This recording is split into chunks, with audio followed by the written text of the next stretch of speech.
मेरी प्यारी बहनों, ऐसा होता है ना कि घर में अगर 20,000 रुपया आए, तो भी सारा खत्म हो जाता है और अगर 1.5 लाख रुपया भी आए, तब भी सारा फिनिश हो जाता है। क्योंकि जिसका जितना सैलरी होता है, वो उतना ही खर्च करता है। तो लास्ट में ऐसा होता है ना कि पैसा बचता ही नहीं है और 20,000 वाले के साथ भी वही प्रॉब्लम होती है, चाहे 1 लाख रुपया कमाते हैं, उसके साथ भी वही प्रॉब्लम होती है और चाहे मतलब होता है ना कि जिसका जितना इनकम हो, वो अपना खर्च भी उसी तरीके से करता है। तो फाइनेंशियली जो होता है ना, वो कभी ग्रो नहीं कर पाता। देखो, पैसा कितना भी आए, चाहे वो 20,000 हो, चाहे 1 लाख हो, अगर आपका माइंडसेट सही नहीं है, तो आपका पैसा कहाँ चला जाएगा, वो आपको पता ही नहीं चलेगा। फाइनेंशियली अगर आपको स्टेबल होना है, मतलब बिना सोचे-समझे खर्च करना है, तो उस लेवल तक आपको पहुँचना होगा। पहले आपको बचत करनी होगी, फिर फाइनेंशियली स्ट्रॉन्ग बनना होगा, उसके बाद आप इस लाइफ़ को जी सकते हो कि आप मज़े-मज़े के लिए कितने भी पैसे खर्च कर लो, आपको फ़र्क नहीं पड़ता। तो इसके लिए पहले स्ट्रॉन्ग बनना होता है, अपना एक बजट बनाना होता है। मतलब कहने का मतलब है ना कि 20,000 हो या 25,000 हो, आपका घर का एक बजट होना चाहिए। तो आज मैं वीडियो में बताने वाली हूँ कि घर का बजट किस तरीके से आप मतलब होता है ना कि बहुत अच्छा बजट बनाओ ताकि कुछ पैसे बचा भी लो और ज़रूरतमंद जब ज़रूरत पड़े ना तो किसी के सामने हाथ भी ना फैलाना पड़े और फाइनेंशियली आप स्ट्रॉन्ग भी धीरे-धीरे बनते जाओ और ग्रो करते जाओ। यही मैं इस वीडियो में आपको सिखाने वाली हूँ। तो आपके घर में कितना पैसा आता है? कहने का मतलब है कि वो सैलरी हो या साइड इनकम हो या पेंशन हो या फिर जितना भी पैसा आपके पास आता है किसी भी तरीके से जो एक्चुअल पैसा आता है, उसको आप जोड़ें। उसके बाद उसका बजट बनाना शुरू बजट ना हमेशा एक्चुअल टेक होम इनकम पर बनना चाहिए। कहने का मतलब है कि जो हाथ में पैसा आता है, उसी पर आप बजट बना सकते हो। चाहे वो 20,000 हो, मान के चलो पति का इनकम 20,000 हो और आप खुद 5,000 रुपए कमाते हो, तो आपका टोटल इनकम हो गया 25,000, तो आपका बजट बनेगा 25,000 पर। ठीक है, समझ में आ रहा है ना आपको? बजट बनाने से पहले ना हर खर्च को एक कैटेगरी वाइज़ डिवाइड करना होता है, तभी आप अच्छा बजट बना सकते हो। ऐसे समझो आप, देखो बजट बनाने से पहले आप अपना जो फिक्स्ड खर्च होता है ना, जैसे स्कूल फीस हो गया, ईएमआई हो गया, बिजली बिल हो गया, घर का रेंट हो गया, जो आप कभी किसी भी तरीके से ब बचा नहीं सकते। तो ये हो गया आपका फिक्स्ड खर्च। फिक्स्ड खर्च तो आप समझ गए, बट आज ये पता चलेगा आपको कि वेरिएबल खर्च क्या होता है, जो बदलता रहता है। जैसे हो गया दूध का खर्च, सब्जी का खर्च, राशन का खर्च, ये हर महीने आपको कभी ऊपर जाता है, कभी नीचे जाता है। तो उस खर्च को आप एक मतलब बजट बनाओ कि आप उसको कितना ऊपर तक जाता है और कितना आप बचा सकते हो। आपने फिक्स्ड खर्च समझा, वेरिएबल खर्च भी समझा और जो हिडन खर्च होता है, उसको भी समझो। जैसे कि त्योहार या फिर घर की कोई मरम्मत, जैसे नल खराब हो गया या फिर बच्चे की तबीयत खराब हो गई। ऐसा भी खर्च होता है ना लाइफ में, किसी की शादी है तो वहाँ कहीं गिफ्ट देना है या फिर खुद के लिए कुछ ऐसा करना है, कुछ स्किल सीखना है। तो ये हो गया आपका हिडन खर्च, जो उसको भी आपको लिख के रखना है। हर महीने का लिखना है, तभी आप धीरे-धीरे करके आपको खर्च समझ में आएगा और अपना फाइनेंस को स्टेबल कर पाओगे। चाहे आपकी सैलरी कितनी भी हो, आप एक रूल जान लो 50, 30, 20।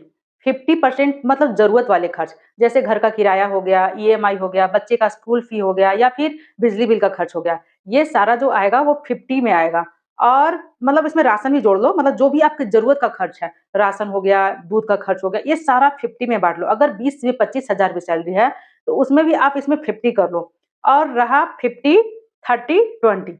30 कहाँ जाएगा? 30 जाएगा आपका इच्छा वाला खर्च में। जैसे मतलब होता है ना कोई त्योहार आ गया, आपको कितना खर्च करना है, प्लस कोई ऐसा घर में ऐसा मतलब केस आ गया कि आपके बच्चे बीमार हो गए या फिर इस तरीके से कुछ सीखना है, कुछ जानना है, कहीं घूमना है, तो उसको 30 में रखोगे आप। और 20 मतलब आपका बचत होना चाहिए और सैलरी आने से पहले मतलब सैलरी आने के बाद आपको अगर 20,000 रुपया भी आ रहा है, तो उसका 20% आपको अलग रख देना है। और बजट किस चीज़ का बनाना है, आपको जो पैसा 20% आप रखे हो, वो पैसा मतलब भूल जाओ और उसी में बजट बनाओ। जैसे 20,000 रुपया है, 20,000 का 20% होता है 2,000 रुपया, तो 2,000 रुपया आप अपने अलग रख लो और आप कितना का बनाओगे 18,000 का ही आप बजट बनाओगे। पैसा ऐसे ही बचता है। आप सोचोगे कि पूरा पैसा अगर खर्च करते जाओगे तो कभी 2,000 रुपया भी नहीं बचा पाओगे, तो लाइफ आपकी ग्रोथ नहीं कर पाएगी। आप कितना भी कोशिश कर लो, कुछ भी कर लो, आप हमेशा कर्ज में चले जाओगे। इसलिए आप एक रूल बनाओ, बजट बनाओ, तभी आप लाइफ में स्टेबल रहोगे और धीरे-धीरे लाइफ को ग्रो कर पाओगे। जिसने भी इस रूल को अपनाया, वो ओवर स्पेंडिंग से बचाता है और फाइनेंशियली स्टेबिलिटी लाता है लाइफ में। और जो भी इस रूल को अपनाते हैं, वो धीरे-धीरे ग्रो करते हैं अपनी लाइफ में और वो अपनी लाइफ को सिक्योर करते हैं और बच्चे का एजुकेशन भी बहुत अच्छा हो पाता है। और जो नहीं सोचते हैं, बिना सोचे-समझे सारे पैसे को खर्च कर देते हैं, भई उनका लाइफ़ का कुछ नहीं हो सकता और वो हमेशा कर्ज़ में ही रहेंगे और पूरे परिवार को कर्ज़ में ढकेल देंगे। ऐसा करवा देंगे ना घर का माहौल कि हमेशा निराशा, एकदम टेंशन वाला माहौल रहेगा। तो जब आप बजट सीखते हो और बजट बनाते हो, तो लाइफ़ हमेशा आपको स्टेबिलिटी की तरफ ले जाती है, फाइनेंशियल स्टेबिलिटी की तरफ ले जाती है। तो आप चाहो तो आप अपने लाइफ़ में ग्रो कर सकते हो या फिर कर्ज़ के तले दब भी सकते हो। अगर आपको फाइनेंशियल नॉलेज नहीं आता, तो आप कभी नहीं ग्रो कर पाओगे। सीखना बहुत ज़्यादा ज़रूरी है। हर चीज़ को एक तरीके से स्पेंड करना बहुत ज़्यादा ज़रूरी। आपको समझ में आ गया ना कि बजट कैसे बनता है और बजट बनाने से आप कितना ग्रो कर सकते हो। थोड़ा दिक्कत होगा, स्टार्टिंग में आपको आदत होती है ना बहुत सारे पैसे खर्च करने की, जितना आता है सारे खर्च करने की, लेकिन स्टार्टिंग में आपको दिक्कत तो होगी, आपको थोड़ा टेंशन होगा, लेकिन आप दिमाग लगाओ स्किल्स में, कुछ सीखने में, कुछ कमाने में, ना कि आप उड़ाने में ध्यान लगाओ, ताकि आप धीरे-धीरे करके ग्रो कर पाओ और ज़िंदगी आसान तरीके से आपका चल पाए। ना कि आप समझ रहे हो ना मैं जो बोलना चाह रही हूँ? देखो, मैं भी एक टाइम में एक ग बहुत सारी गलतियाँ कर चुकी हूँ, लेकिन सीखते-सीखते मुझे पता चला और मैं भी सीखती हूँ और आपको भी सिखाती हूँ। आज मेरे 350 सब्सक्राइबर हो चुके हैं। Thank you so much 350 subscriber, मेरी बहनों, मेरी प्यारी जो भी सब्सक्राइब किए हो आप सबने, आपने मुझे बहुत प्यार दिया। थैंक यू सो मच और मैं चाहती हूँ कि मैं भी ग्रो करूँ और आपको भी एक नॉलेज के थ्रू आप भी ग्रो करो। थोड़ा टाइम लग सकता है, थोड़ा अटपटा लगेगा स्टार्टिंग में, लेकिन बाद में धीरे-धीरे जब आपके पास पैसे होने लगेंगे ना, तो आप कुछ स्किल्स भी सीख सकते हो, अपने लाइफ में ग्रो भी कर सकते हो और ढेर सारी खुशियाँ ला सकते हो। जो आप टेंशन में रहते हो ना कि पैसे नहीं है, क्या होगा? वही धीरे-धीरे आपकी लाइफ ग्रोथ की ओर बढ़ेगी। मेरी वीडियो आपको कैसी लगती है बताना ज़रूर और आप मुझे किस वजह से सब्सक्राइब किए हो, लिखना कमेंट में और इसी तरह की वीडियो मैं लाती रहूँगी आपके लिए और मिलती हूँ नेक्स्ट वीडियो में। कौन-सा टॉपिक आपको अगला टॉपिक चाहिए, बताना ज़रूर, मैं वीडियो प्रॉपर लेकर आऊँगी आप सबके लिए।